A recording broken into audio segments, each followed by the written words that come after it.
boldly going where no science show has gone before. The Naked Scientists. Hello, welcome to this week's Naked Scientist with Kat Arney. Hello, Kat. Hello. And I'm Chris Smith. Now, coming up this week, lungs with taste buds. Yes, you'd bitter believe it. Scientists have discovered that our lungs are also sensitive to flavours. But why should that be? Well, we'll find out shortly. Also, why an earthquake in China has seriously shaken up the world of panda conservation, could spell disaster. And also, why do those beautifully regular-shaped ridges and valleys that we see out there in nature actually come from? Scientists have sussed out how they form, and we'll hear how in just a second. Kat. Thanks, Chris. Also this week, we have a rubbish show for you, quite literally. Every day, the people of the UK alone, and that's just 70 million of us, throw away about 1 million tonnes of rubbish. Come on, people. Lots of it ends up in landfills where it turns into greenhouse gases like methane and CO2. But wouldn't it be better to try and turn that waste into something useful, like fuel, for instance? And that's exactly what this week's guests are trying to do. We'll be finding out how scientists are developing ways to produce chemical treasure from trash in the form of secondary fuels and new plastics. But can it all really make a difference? We'll find out shortly. Thank you very much, Kat. And if you're in the mood for a little bit of hands-on recycling, in this week's Kitchen Science, Ben and Dave will show you how you can make some paper from what you would have thrown away. In the meantime, if you'd like to get in touch with us here at The Naked Scientist, the email address for the programme is chris@thenakedscientist.com. The Naked Scientist Podcast, powered by UK Fast, the UK's best hosting provider. On the web at ukfast.net. Now, here's some sad news for pandas. Our listeners may remember the massive earthquake measuring 8 on the Richter scale that struck the Sichuan region of southern China back in May 2008. Now, not only did it leave around 4.3 million people homeless and killed many thousands of people, but a new study shows it also means bad news for the few remaining giant pandas living in the wild. So why is it affecting them? Well, this is research from Weihua Zhu in Beijing, who publishes his results in the journal Frontiers in Ecology and the Environment this week. Now, the scientists carried out a survey of the habitat of giant pandas living in the South Minshan region of China. This was right next to the epicentre of the earthquake, and they compared what it was like and what the habitats for pandas were like before and after the earthquake. And presumably what you're going to say is that it made some kind of impact. Some kind of impact is pretty much an understatement. The researchers found that nearly a quarter of the panda habitat in this area had been completely destroyed, and much of the rest of it was really fragmented and damaged. Now, this is almost as bad as destroying the habitat because it greatly increases the chances of pandas becoming extinct by breaking up their population, destroying breeding and feeding sites, and as we know, pandas aren't terribly good at the old breeding to start with. Now, Zhu thinks that up to 60% of the wild giant panda population may have been affected in some way by this earthquake, and really there's only hundreds, maybe 1,000 or so wild giant pandas left in the world, so this is pretty bad news. So it could potentially push them over the extinction threshold, which is a worry. Is it unrescuable, though? Is there anything we can do to reverse the problem? Well, now we know this problem is here, the researchers think that one good idea might be to develop specially protected corridors between these remaining habitats, and they would encourage pandas to move between these patches of land that are left. And because a lot of the earthquake damage actually happened in areas outside panda reserves, they suggest that these areas outside reserves should maybe become reserves as well. And of course, they ask that towns and cities that are rebuilt to house the homeless do take account of the pandas and take them into consideration. It just goes to show it's not just humans that are impacted by earthquakes. Thank you, Kat. Anyway, from pandas to lungs, and we're well acquainted with the fact that our tongues are very good at tasting things, but who would have thought that your lungs also potentially have the capacity to taste things? This is a study published in the journal Science this week by Alok Shah and his colleagues, who are based at the University of Iowa. And what they've been doing is, or they reasoned, that the cells that line our lungs may be able to detect or pick up various chemicals that could be dangerous, such as noxious substances like toxins, or perhaps even the chemical signals that are given out by bacteria to signal infection. So what they did was to take some cells from the lining of the airways, and they did a microarray analysis, a genetic test, to see which genes were turned on in those cells. And one of the families of genes they spotted coming up again and again and again was a family called the T2R receptors. And this family of genes are used in the tongue to detect bitter substances, which suggests that these cilia, tiny hairs that cover the cells that line the airways, cilia are there to help move mucus around, can actually pick up bitter flavours in the air that you breathe in. Now, this sounds just a bit crazy. Why would your lungs want to taste things? Or are they not really tasting them? Are they using these receptors for another purpose? Well, quite. We don't normally put food into our lungs. If you do, you're at danger of getting an aspiration pneumonia, which can be life-threatening. Bad news. So why should your lungs want to be able to taste things? Well, the answer is that the cells that are expressing these receptors, whenever they see a bitter flavour or a bitter tasting chemical, they produce a huge surge of calcium inside the cell. And the researchers did experiments in the dish using other bitter chemicals, including one called denatonium. And if you put this in your mouth, it tastes horrible. But basically what this did was to make a big surge of calcium in the cilia, and then all of the cells around the cilia also had a big spike of calcium and became more active. And that what was happening is that there are electrical connections called gap junctions between the cilia and the cells next door. And so the cilia are presumably detecting the presence of these substances on the surface of the airway and then telling all of the cells around the area that there's something that is nasty getting into the airways. And that means that then the lungs could perhaps change their behaviour or increase their defences in order to, say, ward off infection, produce more mucus. For instance, if you've inhaled particles of smoke or something and you want to boost the amount of mucus in order to ward off the danger or help to clean the lungs more. It's all very well to sort of say that there's this signalling in response to bitter things. What sort of bitter compounds might your lungs encounter during everyday life? Yeah, good point. Well, one of the interesting examples they give in their paper is that Pseudomonas aeruginosa, which is a bacterial infection, which is a major problem for people with cystic fibrosis, these bacteria produce chemicals called lactones, and these are chemicals that the bacteria use to talk to one another. They do something called quorum sensing. When the bacteria reach a certain threshold population, they secrete these chemicals, and this massively stimulates the bacteria to grow and increase their numbers. So what the researchers are saying is that this in a normal person could be a way in which they pick up the fact that these bacteria are trying to invade the lung, and this boosts lung defences.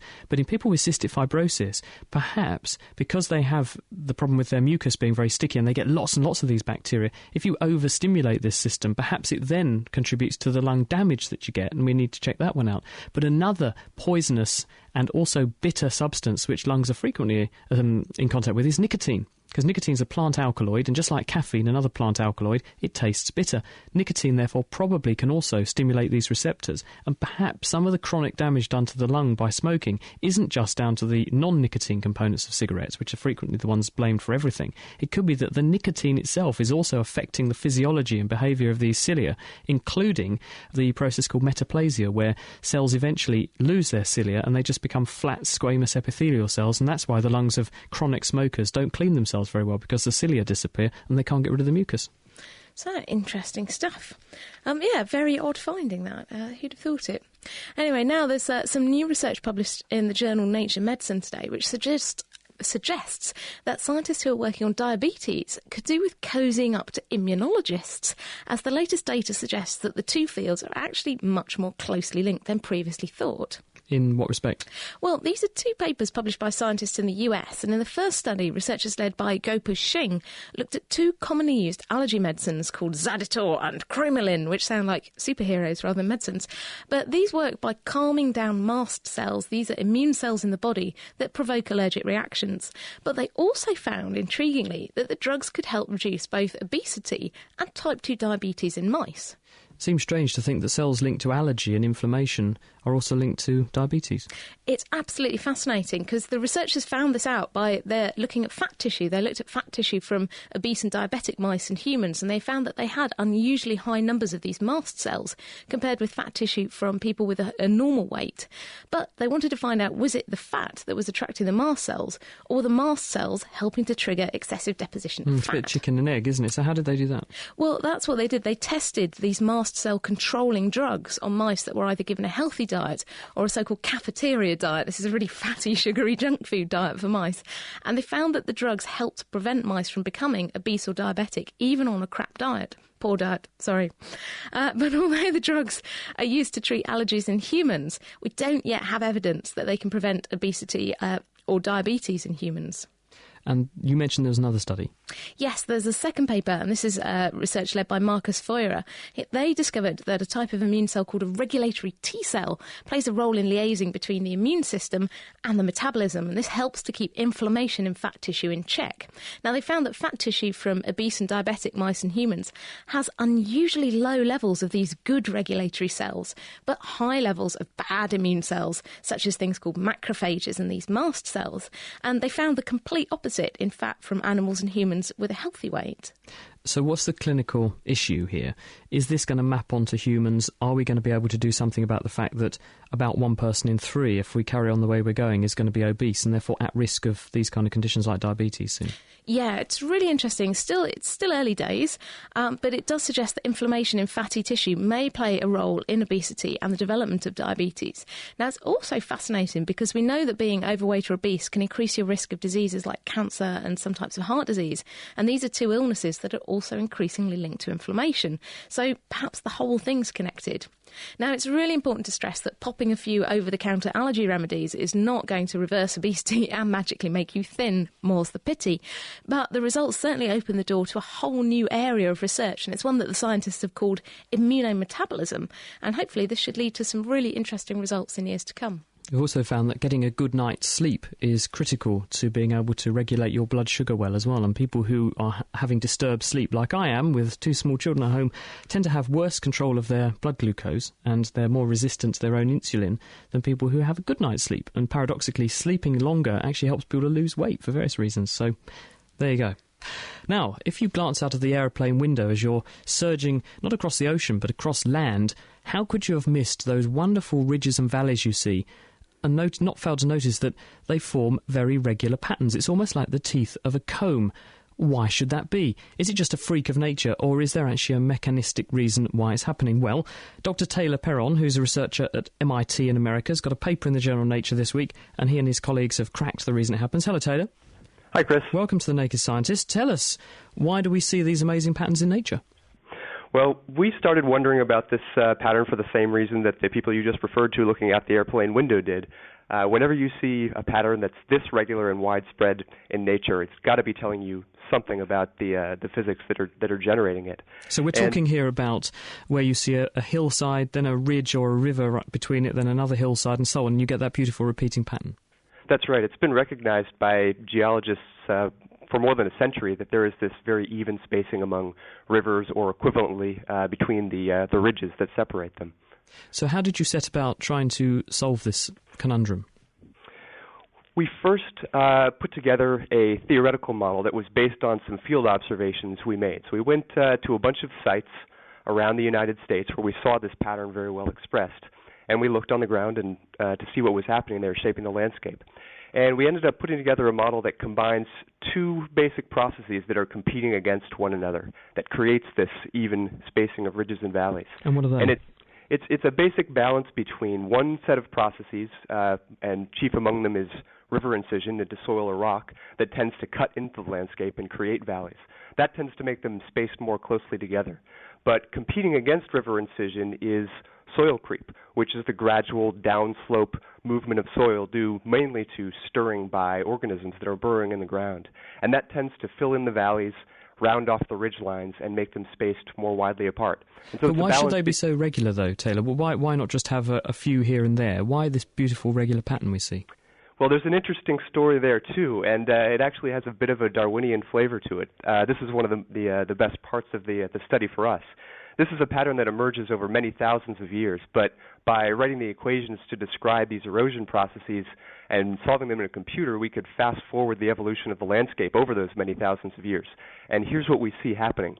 When a landscape first starts to form, the initial valleys that develop are unevenly spaced. But some of them are a little bit larger than others, and some of them are further from their neighbors than others. And the ones that start out bigger or spaced further from their neighbors are able to capture more water and therefore erode more rapidly. And they grow faster, and they pinch out their smaller neighbors. And so it's this competition for water that ultimately leads to an even spacing. So presumably you can tweak your formula to accommodate the fact that some areas of Earth are drier, some are wetter, some have harder rocks, some have softer rocks, and all of those things will presumably affect this erosion competition that you've got going on.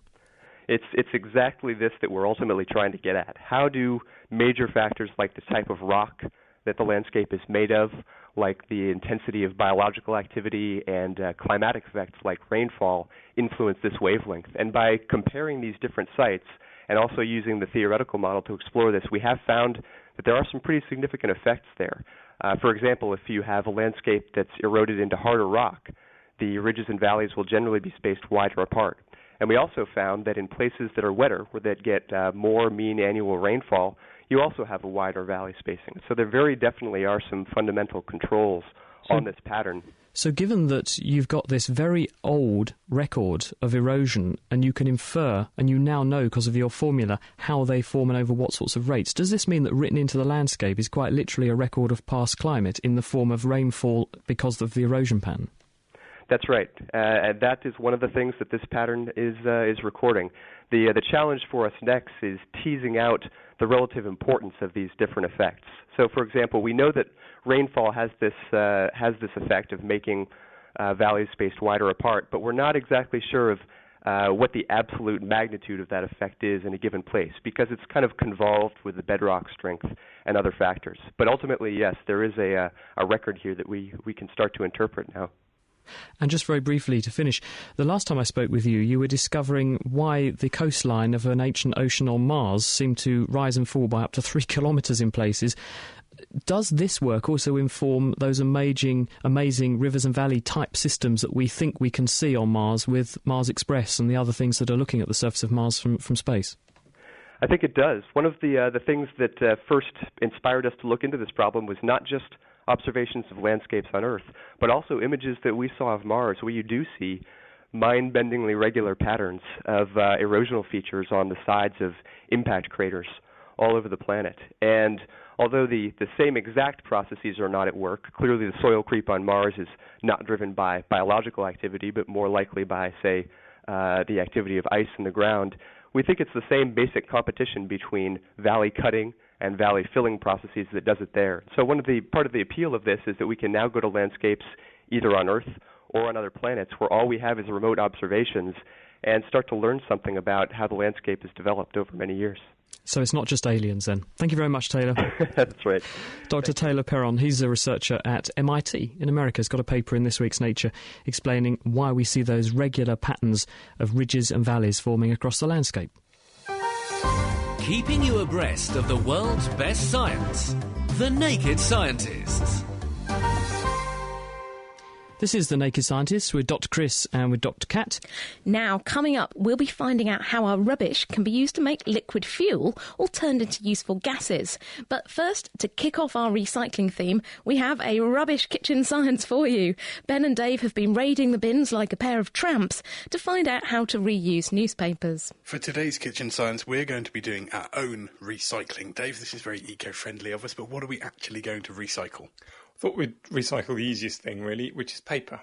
I guess before we get started, what is paper? What's it made of? Well, paper is basically made up of cellulose fibres. Normally these come from trees, although some papers, like papers from money, is made out of cotton. Okay, so it's made out of these cellulose fibres, but how are they actually arranged? How do you turn those into a sheet of paper? Well, basically they're laid down into a sheet at random, so they're all in the same plane, but at random directions. They have very, very weak bonds between them, gluing them together, and they just stick together enough to make a sheet of paper. Okay, so that's what paper is, but what are we going to do to it today in order to recycle it? If you want to take a load of scrap paper, which is basically rubbish, and you want to turn it into new paper, the first thing you've got to do is split out all those fibres and suspend them in something like water. Okay, well, I've got some old printer paper that we've used to print some notes on and some newspaper. So can we combine these, or should you stick to one type of paper? No reason not to combine them. They do this all the time commercially. They'll mix different types of papers, different types of fibres together to get the right properties for your paper. So, yeah, let's do it as an experiment and see what happens.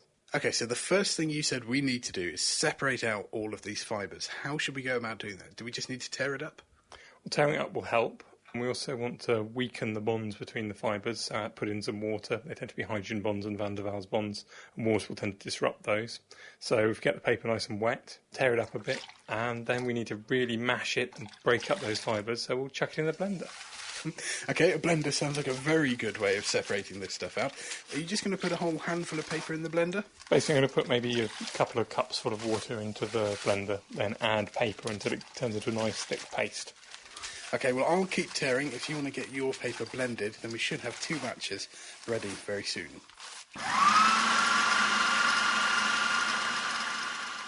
Well, I now have stained hands from all the newspaper, and Dave has a blender full of some kind of grey goo. Well, we now want to suspend those in water. At the moment it's quite a thick paste, but we want to make it into a very, very thin, runny paste with not a too high density of fibres. Well, now we need to take out a load of these fibres in a nice, thin, flat layer. You want to be able to pick them up with something with lots of holes in it, which will let water through, but not fibres through. So something like a sieve? Yeah, what you really want is a flat sieve. If not, you want something a bit like this, which I've made earlier. It's basically an old pair of tights wrapped around a coat hanger to give them some support. So we've got a fine mesh, which we can use to catch the paper. Excellent. Well, that certainly looks like a good filter for paper, and this is all very mixed up. So let's get some of this filtered through Dave's homemade tights. Just before we do that, we need somewhere to put it. I found an ideal thing to put it onto are J-cloths. They're really nice and smooth, so you get reasonably smooth paper out the end of it. And they're nice and absorbent, and you can then filter off the last of the water through them. Okay, so we'll lie out a J-cloth ready to take our paper once we've filtered it through some tights. And now Dave's just going to plunge the tights into our paper mixture, and he's slowly lifting it out. Is this actually how they recycle paper then, Dave? It is a bit more complicated. They use chemicals to separate the fibres a bit better. They bleach it to make it whiter. And of course, they do the whole thing on a much larger scale in a continuous process. So rather than using bits of tights, they'll have some kind of conveyor belt or some rollers. And all the processes happen continuously. And so you just get huge rolls out the end of a great big machine. I think that's drained mostly now. So let's just move it on to our J-cloth. So now we've got far too much water in there to make paper with. You're not going to be writing on this anytime soon. So you need to get more of this water out. So I'm going to fold the other half of the J-cloth over the top to form a sort of sandwich. And then we need to press it. So I'm going to take it outside. Okay, so I've put the piece of paper in the J-cloth onto a piece of board on the floor. I'll just put a second board over the top. And we can see the water coming out from between the boards. There obviously was quite a lot of water left in that paper. Yes, it was a very wet, gloopy mess to start with, so you'd expect there to be quite a lot of water coming out at this stage. So I'm basically just going to stand on this until it's squeeged as much water as I can out of it, and basically just very carefully peel the top layer of the J-cloth off and leave it to dry. Now the paper's dried out, it looks a bit like this. Wow. And that's definitely paper. I mean, it doesn't look like writing paper, it doesn't look like printing paper. It feels very rough as well. Most paper that you'll buy feels a lot smoother. Is this just a consequence of the way that we've done it? Mostly I think it's a consequence of it not having been squashed as hard as normal paper would be. They get some rollers with a huge force on them and actually squeeze everything really, really flat. But also with proper writing paper, they add all sorts of fillers and things to fill in the gaps, things like China clay. Now, speaking of writing paper, a very good acid test for this paper would be to see how well it handles being written on. So, can we give it a go? I don't see why not. I'll get a marker pen. So, marker pen in hand. Dave, why don't you write Kitchen Science and let's see how it comes out. I'm really impressed. I expected that paper would just soak up the ink and it would become a big blur, but it hasn't done that at all. Those are really nice, fine lines. You've made really very effective writing paper. I think by the feel of it, it's probably near a card, but yes, it works remarkably well. But now that you've written on it, can we recycle it again to turn it into another fresh blank sheet of paper? Yes, you could probably recycle this again, but you can only recycle a set of fibres maybe 6 or 7 times, because each time you recycle them, you blend them, you mash them up. That tends to make the fibres shorter, and eventually they get so short that the paper becomes very, very, very weak. Normally at this stage you use it for something like toilet paper or tissue paper, where the fact that it breaks apart is actually an advantage, because you don't want it blocking up your toilet. And also you have the advantage that you really wouldn't want to recycle it after it's been used. No, that's true. I'm always worried when it says recycled toilet paper, but at least I know that it means recycled paper you use in the toilet, not paper that's been used already on somebody else's bum. Well, that's all we have for this week's Kitchen Science, where we've recycled paper in much the same way that they do for newspapers and industry, but just on a much smaller scale. We'll be back with another Kitchen Science next week. Well, that was Ben and Dave getting proactive with recycling and making their own paper from scrap paper and old newspapers. If you want to have a look at their paper, all the unusual things Dave likes to do with a pair of tights, then go to thenakedscientist.com/kitchen science. Did you ever make some paper? I did when I was a kid, yeah. I used to really like doing it. I used to make Very logs. messy. Paper logs? Yeah, when you get paper and you mush it up like they did, but then compress it into big sort of briquettes, and they burn really well, actually. Yeah. They're very light, though. They're not heavy like a lump of oak or pine that you're going to burn. They're really light, but they do burn pretty well. Not very attractive. If anyone out there has any experience with recycling paper, or if you've got any ideas for something you'd like the guys to test in our kitchen science sections, our email address is chris@thenakedscientist.com. This is The Naked Scientist with Dr. Chris and with Dr. Kat. Now, one way to deal with rubbish is to use the right materials in the first place. In other words, things that we can reuse or recycle much more easily. And Dr. John Williams is at the Polymers and Materials he's the Polymers and Materials Manager at the National Non-Food Crops Centre, where he works on understanding the whole life cycle, including things like recycling and then the disposal of materials when they're no good anymore. He's with us now. Hello, John. Hello, Chris. Welcome to The Naked Scientist. So, first of all, define the problem for us, if you would. Basically, I think what you're saying is that we are using materials which we're doing without any thought for where they're going to end up in the long run, and we ought to perhaps work backwards and think of things that we could use, which we could do something sensible with again. Well, I think, yeah, absolutely. The key thing here is where do we get the carbon from? And we've been very dependent over the last 70 or 80 years on fossil carbon. Practically everything we touch or make or energy, fuel, material-wise comes from fossil carbon. And we've been, easily sort of disposing of that fairly lazily without really any thought process. And I think recently now we've started to put climate change and so forth in, and also recycling targets and so on. We just sometimes have to maybe take a little bit of a step back and say, whilst there are obviously valuable materials within our waste feedstocks which we can take out, like simple metals and so forth, that we can use without any problem, some of the others perhaps we have to be a little bit cleverer with. So, for example, if you take, say, PET in bottles, we can recycle that and closed-loop recycle that back to itself several times before we then have other options as to how we have to deal with it. But the problem surely is that you've got to make sure that it's just bottles going into the mix. So that's in itself a difficult task to do, because people will throw lots of things in because they don't know what PET is versus other kinds of bottle material. Exactly. I mean, there's been a lot of work on trying to identify sort of waste streams and trying to sort of transmit that to the public at large to sort of do it. But it is a very difficult one sometimes, and sometimes you're going to have to actually take a bit of a leap forward and say, well, actually, we're going to have to deal with that in a much more centralised fashion and segregate that downstream. But you're still going to end up with a mass of material which either cannot be recycled that easily, or is not energy efficient to do so, or environmentally beneficial to do so. So should we just stop using those materials and do what I saw when I was at Cambridge University's 800th anniversary garden party last weekend? Very nice. It didn't rain, which was amazing. I had a plastic, or what I thought was a plastic cup, but it printed on the side of the cup was the words, "This is biodegradable." It may look like plastic, but it's not. Well, exactly. That's certainly one option.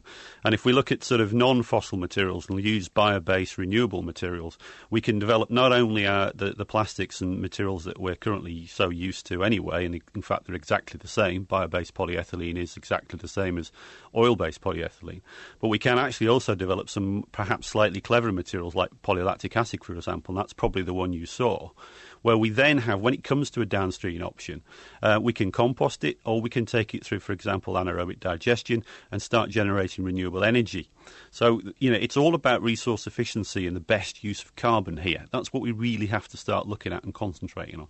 I met a lady when I was in Australia a few years back called Veena Sachwala, and she won a prize because she pointed out that people making iron, for example, from its ores, have to add huge amounts of carbon in order to reduce the iron from iron oxide down to iron and make carbon dioxide in the process. And she said, well, why are we throwing all this plastic into landfill when we could throw plastic into a blast furnace? Because, to be honest, at those kind of temperatures, it doesn't care whether it's charcoal, coal or other sources of carbon to get the carbon into the furnace. So is this something we could consider here in this country, where we could say, right, what other processes need just a source of carbon, and it doesn't actually matter what we start with?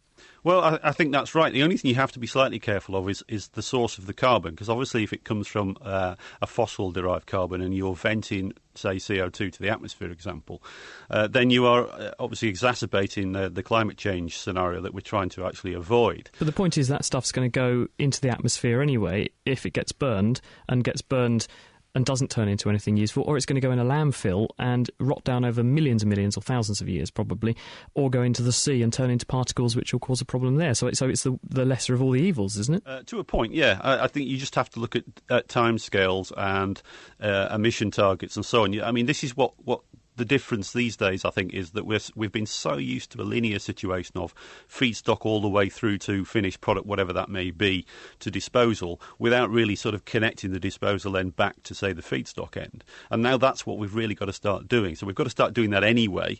But on top of that, we've also got to start looking at the fact that we're obviously trying to mitigate greenhouse gases at the same time. Could we just look at the mechanics of how you would see something like this working? So if we take the average family who goes to the supermarket, they buy a fridge load of shopping, there will be multiple different containers made in multiple different materials. How do you see them actually being able to do their bit so that we can turn a lot of that stuff back into useful things that go back onto supermarket shelves or basically don't end up in landfills or going up as greenhouse gases? Well, I think we've seen a lot of work in recent years where, albeit there is still a huge amount of confusion out there in terms of what bin you put what into. But the middle ground, if you like, for what the waste guys are now looking at in terms of processing, I think it's getting much cleverer than it was. I mean, it's no longer the case of sort of just trying to pick these things out manually. There's near infrared, there's laser technology, there's flotation technology that pulls many of these materials out into usable and recognisable chains that you then have an option to do something with. And the other work that, for instance, we're involved in is, for instance, if you look at food waste, which is a huge problem, it's all right sort of saying, well, we'll divert food waste away from landfill to, say, anaerobic digestion. But a lot of that food is actually wrapped in something. And you're not seriously asking the public to sort of unwrap every piece of food stock they actually get their hands on and try and dispose of that from a home-based situation. So, if you say take a different view on that and say, well, use a slightly different plastic or a very different plastic which will actually be compatible with a disposal route, you then start to get this whole circle thinking that we're actually trying to achieve. But John, this doesn't sound like rocket science. I don't mean that in a disparaging way to you. It sounds pretty simple, pretty logical thinking. So why is it not happening? Well, it is happening in many cases. I mean, we're involved in many projects, and the government are pushing this heavily. But of course, what you've got crashing bits of legislation, and you've got a little bit of inertia in the system as well. We still have high landfill targets in this country, which we're obviously trying to bring down rapidly. But it does take time to move these things along. It is a complicated system, and that's why sometimes I think you have to recognise that not everything can be recycled or is sensible to be recycled, and that's really the way through. We probably need to try and get away from other things which are a little bit more obvious, shall we say, and start looking at things like gasification and pyrolysis or something like that.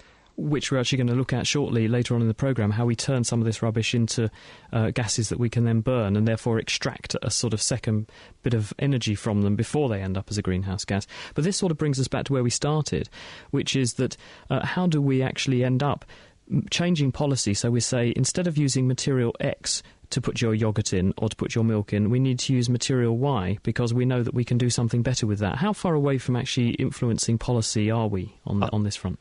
I think we're a lot closer than we were. If you look at where we were a few years ago, there's really, the connections, particularly in the material chain, were really a million miles away. And part of the reason for that was because everybody was concentrating to a large extent on fuel and energy.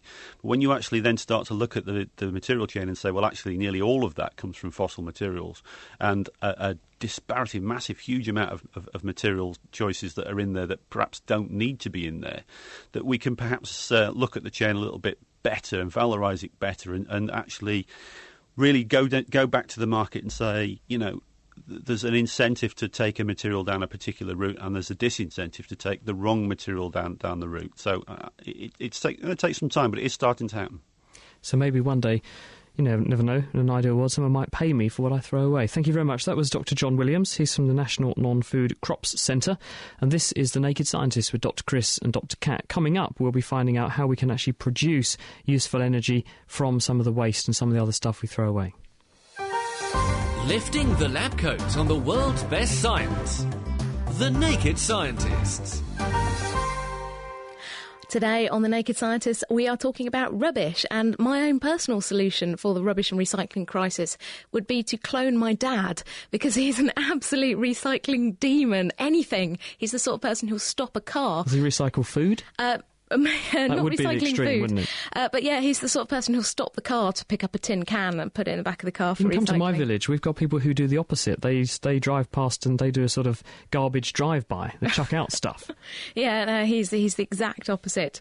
But anyway, turning waste into fuel rather than just recycling it would also be an ideal way to kill two birds with one stone, reducing the rubbish we send to landfill and also cutting our reliance on fossil fuels, which, as we all know, seem to be running out apace.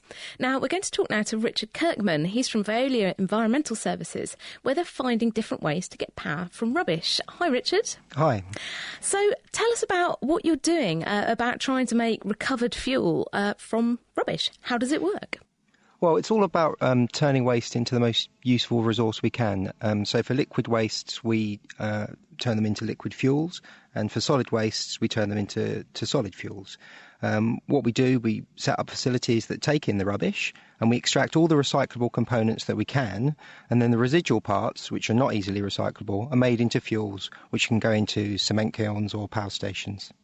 And what sort of waste are we talking about? Is everything equally, useful for fuel? What sort of things make the best fuels? Well, any waste that has an energy content, a calorific value that can be used in a process to recover that energy into electricity or heat. So municipal waste can be used, commercial waste can be used, or industrial wastes.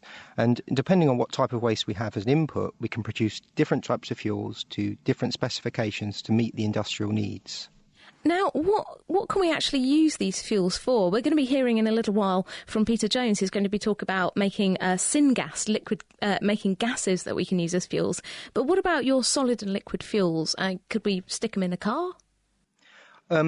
They tend to be rather complex mixtures, and therefore they're replacing oil, for example, in a cement kiln or a lime kiln, if it's a liquid waste, or if we're replacing coal with a solid waste in a power station, for example.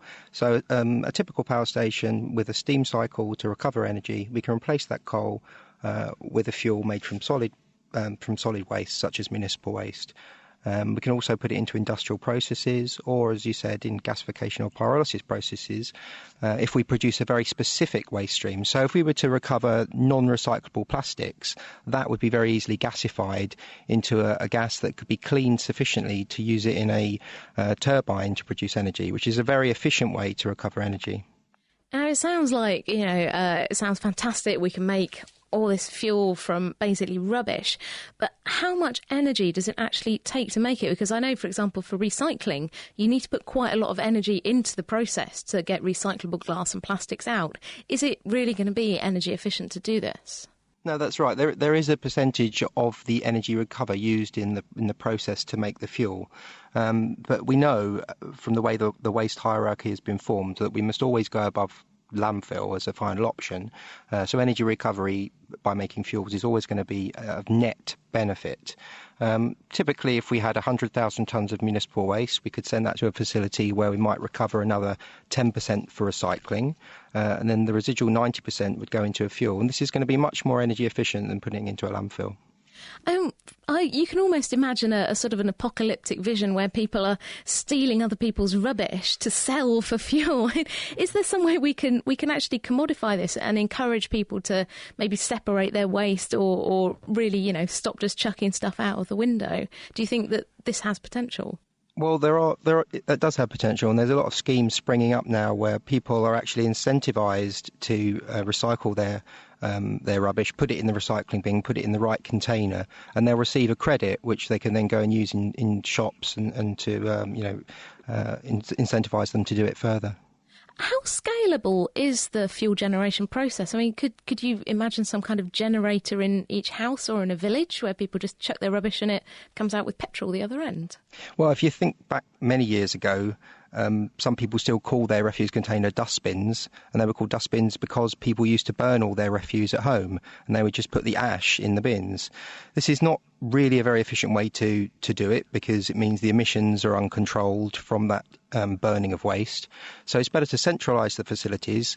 Then you can produce fuels that have a tight specification that can be used in industrial processes where the emissions are controlled, and we have net environmental benefits from that. It sounds absolutely brilliant. So when are we going to start being able to have these fuels? Are they available already, or is this something that's coming in the near future? We're moving very quickly along the road in the UK now. I mean, around 10 years ago, we were only sort of 8-10% materials recycled, the rest was landfilled. Today we're recycling around 30-40%, and a large proportion of the material is also being made into fuels. If you look across Europe, there's probably about 5 million tonnes of solid recovered fuel produced from wastes, and we're heading very quickly in that direction now. It sounds like the kind of thing that will make my dad very happy. That's Richard Kirkman, and he's the Head of Technology at Veolia Environmental Services, explaining to us how rubbish could be used as a source of energy. I like the idea of a municipal one, though, because Dave, on this programme, produced that story a little while back of this mobile bioethanol breeder, which was like a wardrobe that you could put in your garage, and it was basically a fuel pump on the side, and you put all your rubbish from home into it, and it digested it, and then produced some alcohol from all the sugars it extracted, and then you could turn that into bioethanol. It's like having those home methane generators if you have cows or something, shove the poo in, get your gas out. Fantastic, thank you. This is The Naked Scientist with Dr. Chris and Dr. Kat. We're talking about recycling. We're talking about getting more bang for our buck from our garbage this week. Why are we throwing all this stuff away? 1 million tonnes a day goes into landfill in the UK. Much of it then turns into gases that actually contribute to global warming. Why are we doing that? Why aren't we trying to extract more energy from what we throw away? Why do we waste all this stuff? We'll be finding out in a second how we can produce syngas, synthesis gas. This is a mixture of hydrogen and carbon monoxide, which can be used to do things like fuel power stations. If you'd like to join in the debate, the email address is chris@thenakedscientist.com. From protons to photons and gluons to muons, The Naked Scientists. Science that's fundamentally more fun. This is The Naked Scientist with Chris and Kat, and you've heard so far about the options for making new materials from rubbish and even solid and liquid fuels. Well, another option is to use our waste as a base for making something called syngas, which stands for synthesis gas. This is a mixture of carbon monoxide and hydrogen, and you can use that to make things like diesel or methane or even polymers. And Peter Jones is a director of Waste to Tricity, and he's also an advisor on the London Waste Recycling Board. He's with us now. Hello, Peter. Hello there, Chris. So tell us about syngas. Why is this the new kid on the biological block that we love? Well, what we're seeing, basically, with the transition of these carbon molecules in our waste stream is a movement up a hierarchy, if you like, to ever more sophisticated technologies. And economically, this is underpinned by the rising landfill tax, which has gone from £7, and it's now effectively just short of £50 in just around 10 years, and it's going to go up... £50 what, per tonne? I beg your pardon, £50 per tonne. That's going to go up even further to between £70 and £80 per tonne by 2011. I presume that putting up the prices like that is making technologies like the one that you're advising on here actually much more deliverable because they become much more cost-effective. Absolutely. The other driver is the forward threat and possibility of either carbon taxation or carbon tradable permits, because what's happened in the last 5 years is that the whole waste debate is now being conflated in with the issues of renewable energy, global warming, and we're not now really looking at waste as a problem that we've got to solve reactively in a fairly sort of embarrassed sort of fashion. We've got companies out there now that see this as a genuine opportunity, as you heard from John Williams. And in fact, the race is on really for a technology to demonstrate two core issues. First of all, the lowest carbon footprint from the collection, from the producer or the disposer of the waste, to its conversion into either any form of energy, electricity, heat, steam, transport fuel substitute, gas. That's the first thing, because in a world in 2015, 2020, where we may be paying based on carbon emissions, then you need that low carbon footprint. And the second key criteria that's emerging is that in the black box, whether it's a thermal process, thermal oxidation or starved air thermal process, whether it's biological and it's aerobic in the presence of oxygen or anaerobic, the conversion factor of the raw energy into energetic output, the so-called conversion efficiency of that technology has to be at the absolute maximum, because the really financially attractive market is this market for electricity, gas, combined heat and power, and so on. One of the points that Kat made in the previous interview when she was talking to Richard was, is this actually environmentally beneficial? Because it's one thing to recycle all this stuff, but if the lorry that comes to my house to collect my glass recycling bin actually ends up burning off more diesel than it costs to resynthesize all that glass in terms of how much greenhouse gases get emitted, then it's great to be green, but it's not actually being green. The numbers don't add up. So what are you doing to make sure the numbers add up with this technology? I agree. The first thing we have to do is make sure that before we come up with solutions, and I believe the waste industry really hasn't been very good at this in the past, in fact it's been absolutely rubbish, is that we've got to start really looking at what's called life cycle analysis of the whole process. Most people think that waste management is really about these technologies, whether it's incineration with in the black box, so to speak, or these new innovative technologies, recycling. But it's actually about not only the end process, it's also about the technology of the logistics of the trucks, because different technologies need different fuel feedstocks, and those different fuel feedstocks demand front-end collection systems that are different. Now, I personally am an economist, and I spent my whole life in logistics and distribution, and there's currently a debate raging in the industry as to whether you collect and make it easy for disposers to mix their waste, and then you take it to a separation centre, usually a mechanical engineering type process where, as you've heard, you can use flotation, separation, infrared detection and so forth, or whether you in fact maximise the separation of material at the front end and then you run a blending operation, much like, if you like, a bakery operation, so that you blend fuels according to the needs of the different technologies that emerge. And certainly what I've been saying both in the to the Mayor of London and the board there, and also to the West Midlands, who've got a software package coming out now looking at this, is that really what you have to do is look at the end market. Where are these carbon molecules that leave household, commercial and industrial dustbins, where are they going to command maximum economic value? And again, as you've heard, that's in electrical energy substitution, road fuels, gas, rather than possibly selling recyclate plastics when in unstable markets, or selling composts as fertilizer substitutes. So the economics of the end market drive the decision around the technology.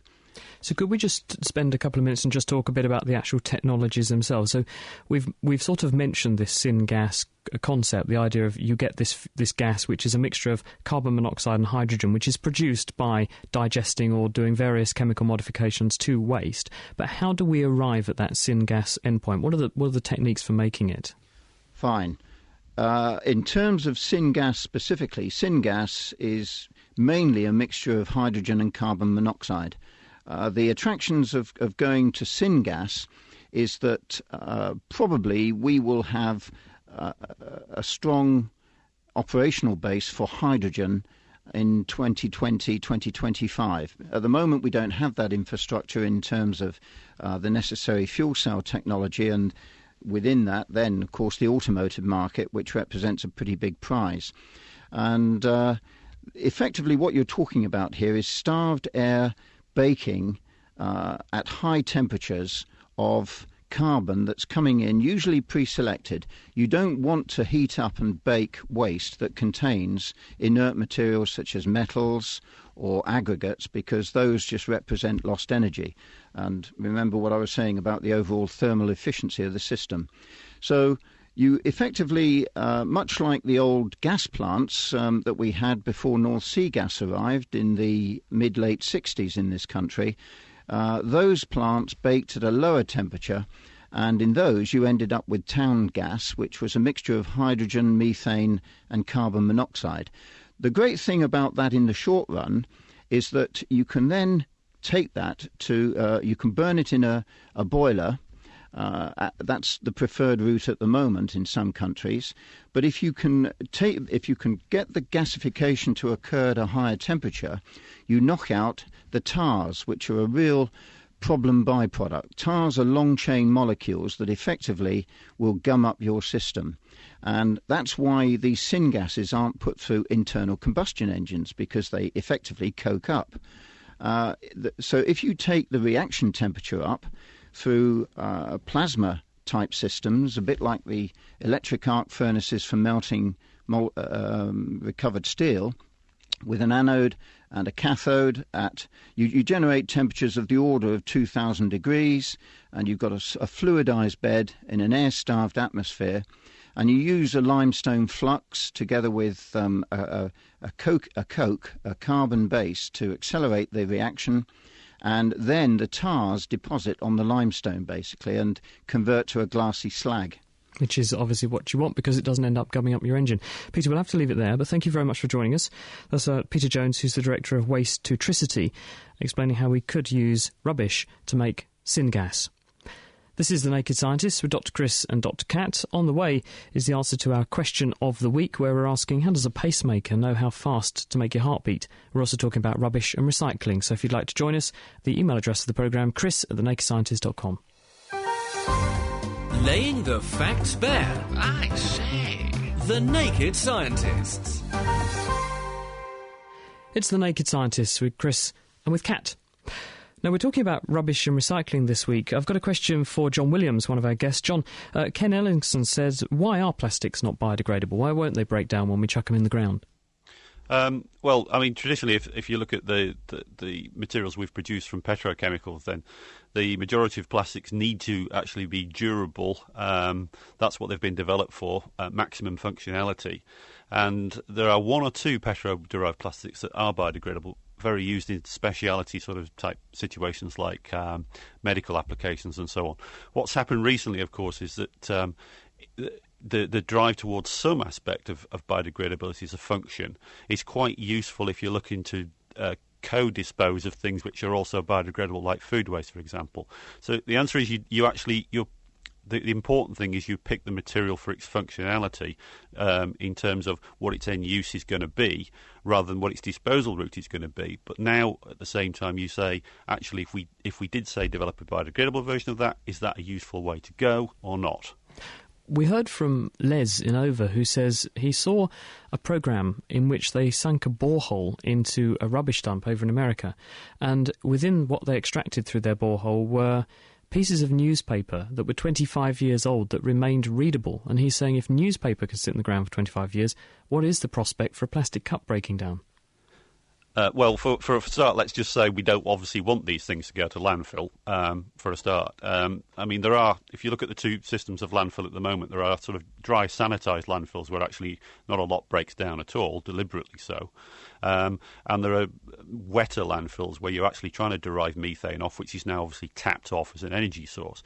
Now, the old landfills, he's quite right, you can actually sort of derive all sorts of material. Newspaper is actually the classic, but newspaper, you've got to bear in mind, actually has quite a very, very high lignin content. It's not processed greatly in a paper-making process. So you've got a high lignin content there, and lignin doesn't break down at all, hence, for instance, trees and branches and so forth that don't break down very well. It's exactly the same principle, but we've moved away from that now.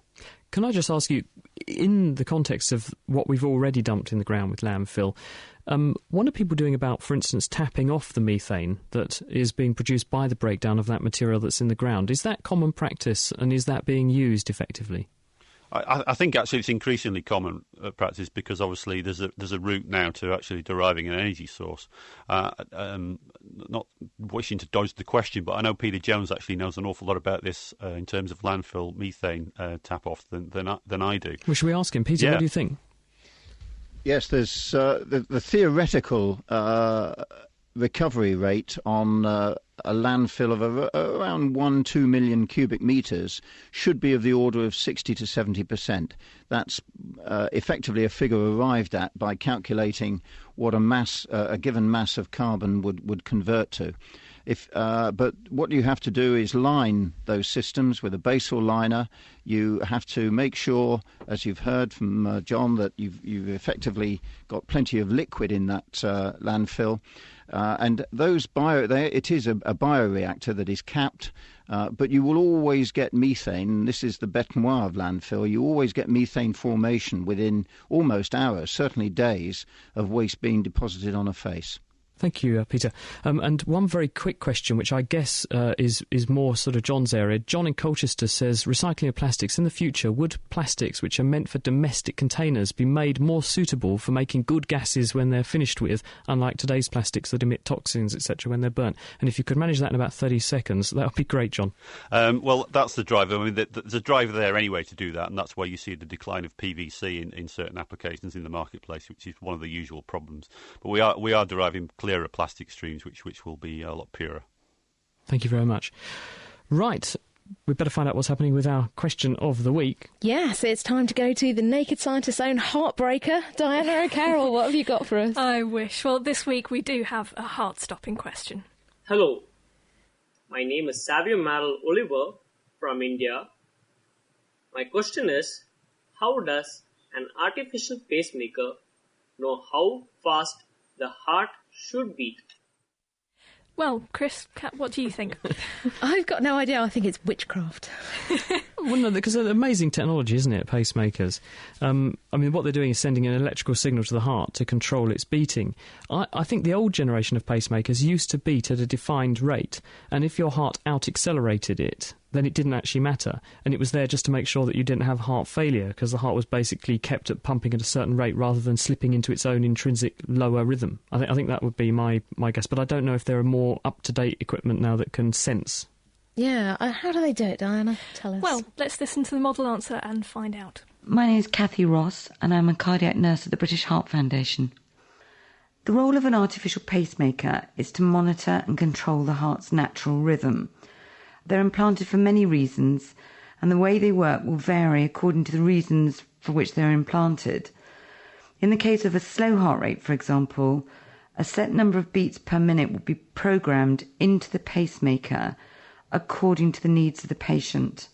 The pacemaker will then sense through a number of wires the number of beats that are being delivered naturally by the heart's own pacemaker, which is called the sinoatrial node, and it will only interject to deliver another beat if there is a shortfall.